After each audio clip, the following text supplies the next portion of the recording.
everyone, and welcome to my podcast, Today is Not Tomorrow. By the title, I'm sure you can tell this will be a bit different to my usual episodes. As a student, I attend school 5 out of 7 days of my week, a place where I have some of the most interesting and entertaining conversations. Where better to share them than on my podcast? Welcome to my first TINT chat. Here, we will discuss what's gone on during the week, as well as the stories and secrets from students that don't make it home. For everyone who reminisces about their time at school, it's time to bring back those good old memories. I have two wonderful ladies with me today. Hello, Diana. Hi. And hello, Deri. Hello. First things first, what subjects are you taking? So my name's Diana, and I'm taking physics, maths, and computer science. And Deri? And I'm taking biology, chemistry, and psychology. How have you found them so far? Quite good. Physics and maths goes hand in hand together, so that's a positive. Computer science, it kind of goes hand in hand with maths compared to every other subject. Quite interesting. I picked subjects that I enjoyed, so I'm enjoying them really. Before I ask you, Deri, I just want to hone in on that. You have to enjoy the subjects you take for really A-level.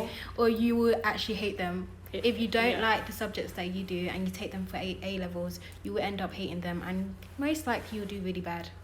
If you don't enjoy the subject, you're not going to use your initiative and do extra work, which is a must, because they're not as easy as our GCSEs were. Do you guys agree with that? No, Oh, I don't. I really don't, because I think it really depends on like your mindset and what you want to do in the future. So let's say you want to have a career and you need a certain subject, but you don't necessarily enjoy the subject. You still have the motivation to want to do it, as it's going to get you to where you want to be. Yeah, that's a really good point. I understand what you're saying, and I think that that's the exception. Yeah. I.e. someone who's looking to do medicine, I Yeah. don't know offhand the subjects you have to do, but knowing you want to do medicine and that one subject that you just have to pull through, so I definitely get that. In regards to work ethic, before exams were cancelled, what was your work ethic like? How were you getting ready for your exams? I was just revising. I was revising a lot. It got so bad, my revision, that I started to sleep with my eyes open. Like, it was so me and Deri went to the same school. In English, I was always sleeping. There was even a time when you caught me sleeping with my eyes open in English, because I was so stressed out with the amount of work that I had to do. Yeah, I definitely agree. Like before GCSEs, well, they didn't happen, but during the mocks, it was very stressful, and we had 2 at our school. The first one was really stressful. We had only done like a year 10 mock before that, but we didn't have to do all the papers, so there was a lot of work, a lot of waking up early, and like just no sleeping before school. But then the second round, I can't lie, I just stopped caring. Of I think exams? that was a lot of people, and also, sorry to cut you off, but I think most people revised for the first mocks because we needed it for our predicted grades, which would then tell us the sixth form we can get into. But then for the second mocks, it was like you know what, I can't really be bothered to revise. I revised for my real GCSEs. Yeah. For me, it was opposite. For all of my prior mocks, I was just like, it's okay, they're not the real things. But the mock that we sat before we would have taken our GCSE exams, I put my all into it. Really? Considering that's what happened, we did revise hard. The day that we found out our GCSEs were cancelled, what were your reactions? I was distraught. Like I cried. I didn't cry. I cried because I was so confused, because the prior to them announcing that we were gonna go into lockdown, I remember I had a conversation with our like deputy head, and I was talking to him like, "Sir, do you think we're gonna close school?" And he was like, "Definitely." And I was like, "No, I don't think we're gonna close. I think we're never gonna close." I believed with my whole chest we were not gonna close school. And then my friend called me, and then I saw, and then I watched the news, and that was the headline that schools and exams are cancelled. But I didn't know exams would be cancelled. I didn't. I wanted schools to close to give us a time to revise for exams. Yeah. When I actually heard that the exams were cancelled, I was so upset, because it's like all of this hard work was wasted, absolutely wasted. Because it's like, okay, you could have worked hard for your marks, but I was really working hard for my GCSEs, and it still doesn't. And before the exams got cancelled, I had already sat my 2 mock exams. So for the rest of my revision, it was really for my GCSEs, and that was all put to waste. Literally. I agree with you. I feel like no matter what the predicted grades were, the most inaccurate data source was used to calculate the grades that we were given. 100%, especially for A-levels. Exactly. Especially for A-levels. Absolutely disgusting. It was with the computer and everything generated. No matter what, you don't know what's going to happen on exam day. The brightest pupil could be having a horrible day, and that could reflect in their exam. Yeah. And the most disruptive pupil could have put in their all and gone from, let's say, a fail to an A star, the highest grade. Yeah, 100%. And I feel really bad for the students who came from state schools that have bad academic history. I got downgraded. Did I you? got downgraded for computer science because there's there's only a certain amount of 9s and 8 that they can give to students, which are our A stars, our high A stars and our low A stars. Yeah. So let's say, because this year our year was supposed to do the best, and because the year prior to that was probably, I think, it was the worst that they got. Yeah, and they got so many more resources. So our year was supposed to do the best, but because of the whole COVID incident, we didn't get to prove ourselves, and because of last year's GCSE results, our year's GCSE results were affected, and so we were only given a limited amount of good grades. I feel like, considering our grades were, so to speak, given by our teachers who know us and who could only go on prior attainment, i.e. mock exams, there's a dark secret about mock exams that's never spoken of. And I think that's because these adults all forget what it was like to sit a mock exam as a child. So from a child's perspective, a mock exam, I know that until I took my final mock exam, I never took any of them seriously, because up until this year with COVID, mocks have never impacted my final GCSE results, and they have never mattered. It's true. They have never mattered. During these mocks that have gone on during my time in secondary school, I know many people had seen the papers beforehand. 100%.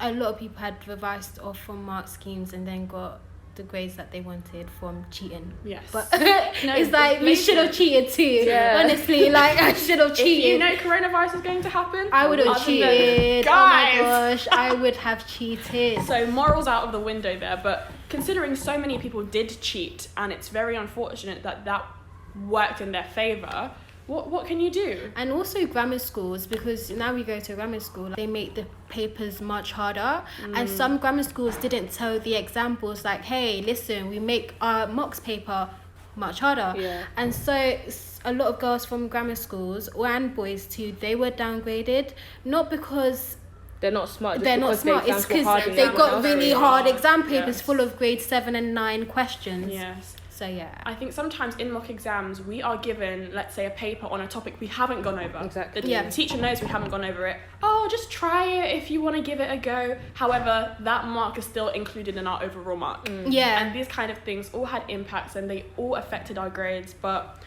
one thing that we can't do is go back and change time, so we can only work towards our A-levels, which are the exams we have to sit before gaining admission into university. And that's all we can focus on. But I think in terms of the GCSE, the way the GCSE exams were, the grades were determined, I think that was the best they could do, because the A-level one was absolutely shambolic. But if you think about it, there was no other way for them to come up with grades unless they had teachers predicted. I disagree with you for that. Actually, teachers' predictions were good.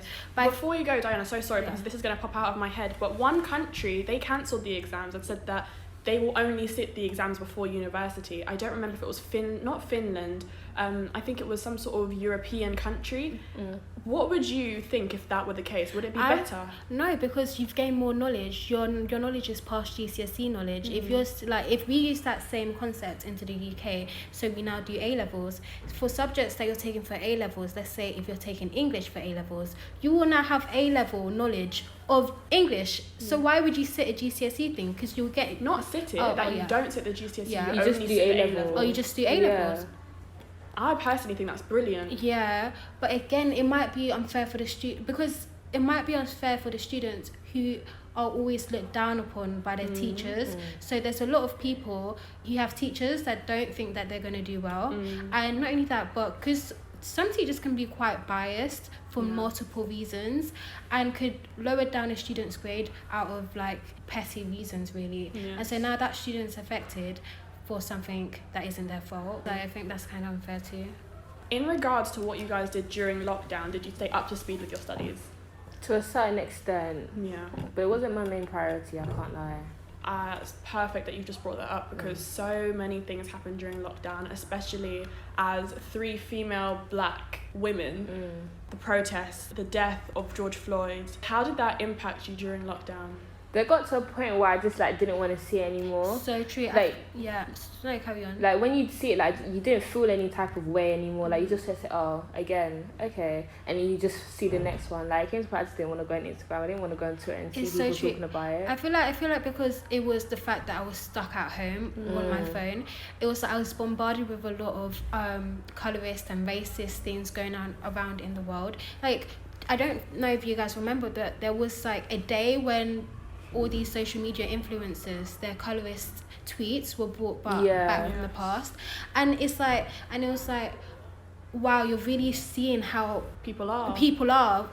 Let's be like, to be honest, I feel like back then colorism was a massive thing and was very much normalized. Because if you can go onto social media and post something saying like I can't even think of something. All black people are monkeys, something like that. Very disrespectful and very rude. And you won't get any hate, and you only have people liking your comment. Then it just shows how normalized that sort of behavior was. So in that sense, I wasn't too angry because it was like back then it was normalized, but it was like damn, that's really how people were. Yeah. For those who know me, I have had to grow into showing emotions. Things don't really faze me, but I can honestly admit that 2 days during the aftermath of his death, I felt physically sick, and this is something that never comes to me, but I felt so sick and I was full of anger and rage, and I'm so glad that only lasted a small amount of time and I was able to turn this anger into something more positive,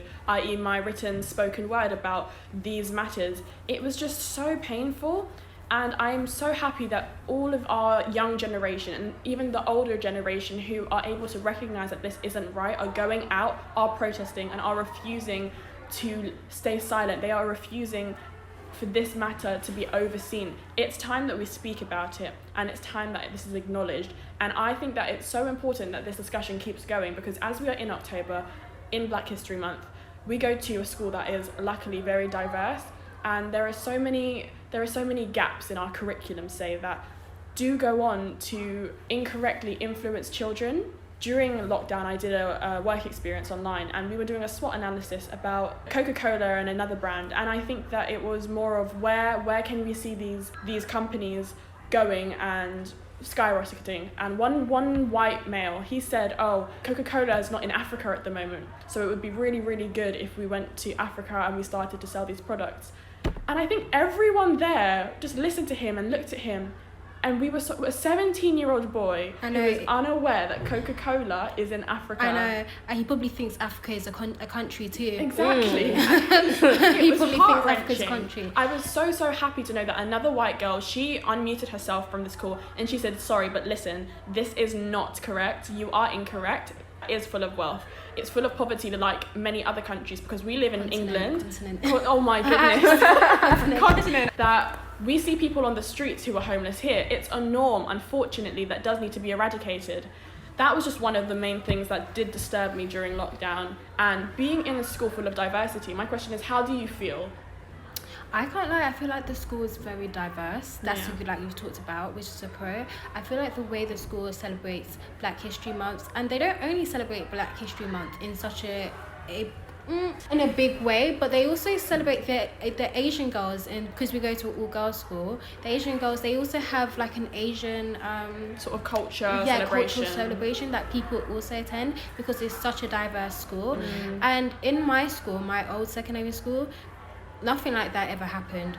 Maybe because no one brought up the idea, but despite that, like, it was very dominated with black people, so at least there should have been something to do with black people, at least. In terms of the curriculum, what do you guys think needs to be put in place to continue this conversation, continue the learning of the black community and our past? Because there's a lot of the things that aren't brought to light that make people assume they never existed, or they don't know the truth or the roots of such stories. What do you think that we need to have in our curriculum to bring light to this? I feel like it just needs to be highlighted that black history is so much more than slavery. 100%. That's all they talk about, yeah. And it's so annoying and it's so upsetting. So it's like, is that all it is? Is that all you know?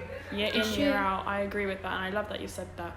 What do you guys think about, like, Black history being taught as part of like the history curriculum? Do you think it should? It's a necessity. It doesn't sit with me that people want like African history to be taught in EdXL history or AQA history in this country. I just like, we're in England. Yeah. We're going to learn about the England history. I don't get why. No, I understand that point. Yeah. Because that's a really good argument, because it's like in history, for example, you only learn about the British English. Yeah. But one thing I have to say is that, you know what, good argument, but the thing about it is that there's a lot of things that helped the UK build their economy. Yeah. And it involved going to Africa. African countries. And senior people. Yeah, and so we should also Colonisation of Africa. so we should also talk about that, not only in Africa but also countries like India too. Yeah. So we should also talk about that and not act as if that didn't happen. Exactly. Because we talk about, It's almost as if saying that in RS, England is classified as a Christian country, but during the syllabus we learn about Islam, we learn about Buddhism, because these are the religions that affect our citizens. Exactly. yeah, 100%. We have a percentage of Black citizens. Our history should be represented just as well as any others, considering we are still in a time and society where racism still exists. And it's where like, we are not equal. yeah, it was I think it was a BBC documentary, and it talked about how, I don't know if it was the UK or America, but they stopped paying slave owners money by 2015. That was only 5 years ago. For real? Yeah, because basically when they abolished slavery in America, the government was under so much, I can't think of the word right now, but they were Scrutiny, in debt. or Yeah, in debt, basically. And they had to pay back the slave owners, not the slaves, but the slave owners. And it cost them so much money that they finished the payment by 2015. So the question then became, where did that money go to? Exactly. Did it go to generations of slavery? yeah. Or was it built into communities? Or did the government just take back the money? But that in itself is why we should talk about slavery, because We don't know what happened. yeah, a lot of people don't know that information. And it's upsetting. Do you know what? One more thing that I really want to talk about before we go is, I am from Nigeria, of Nigerian heritage. I can't speak Yoruba fluently, and that really bothers me. Really? That Either I really can speak bothers either, me. yeah. You can speak it. I feel like something that I do notice is a lot of African parents come to England and they do not teach their children their language. That's totally different from mine. For you? Yeah, because I have my family tries to teach me my language a lot. But can you speak it fluently? Yeah, You can I speak it Well, fluently. kind of. I feel like it's kind of my fault, because when I realized that my language was affecting the way I spoke, so my grammar was really bad, and the way I pronounced words were extremely bad, and also affected the way I wrote. So I was really bad at spellings.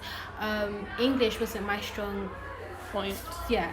So by year 7, it was like, okay, let me start speaking English at home to help me with my English. It did help a lot. It helped with my English a lot. Yeah. But by the time I got to year 11, I was now speaking Better English. yeah, but then I was slightly forgetting about my language that I was taught. Deri, can you speak your ethnic I can't language? speak it, but I can understand like everything, because like my parents, they didn't speak to me all in Yoruba, but they didn't speak to me all in English as well. They kind of like mixed up, but mostly in Yoruba. So when it's like, oh, what is your first language that you like learn? I never really know whether to say it was Yoruba or English, because I always learned more of Yoruba than English, but I never learned to speak. My mom always tried, but like I was just an unserious away. candidate. But like no, I do understand everything. I think maybe but that's a no. personal problem. But Yeah. I definitely had conversations with other friends who are from different places and they can't speak their home language.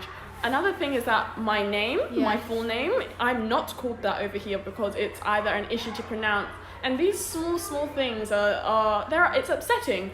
I'm perfectly fine with being called a shortened version of my name, but it's just that there's identity and there's meaning in it, and it's so beautiful that if you knew everything behind it, and only if you knew the meaning of it, would you then go on to say it. And just a whole bunch of other stuff like that, girls. Yeah. But and you know the ones when the teacher tries to make up their own nickname for you, and it's like, no, I've already given you one. Yeah. It's Deri. And they try and call me Ade or Addy. I'm like, you're not going to get a response from me because that's not my name. No. My name is Mofi, so it's my shortened version of my name. I've been called Mofti. Mofti. I've been called, okay, in honesty, I'm okay Morphe. with You did Morphe. Morphe. Yeah, that was me. Sorry. Diana I got calling confused me with the Morphe brush. Morphe for a long time. So that's it. Well, girls, thank you so much for helping me kick off my first Tint chat. Yeah. This has been amazing, and I'm so happy we got to dig a bit deeper in our culture and the jump from GCSE to A-level. Make sure to stay tuned for my next Tint chat. Ladies, you've been amazing. Thanks so much. Thank you. Bye. Bye.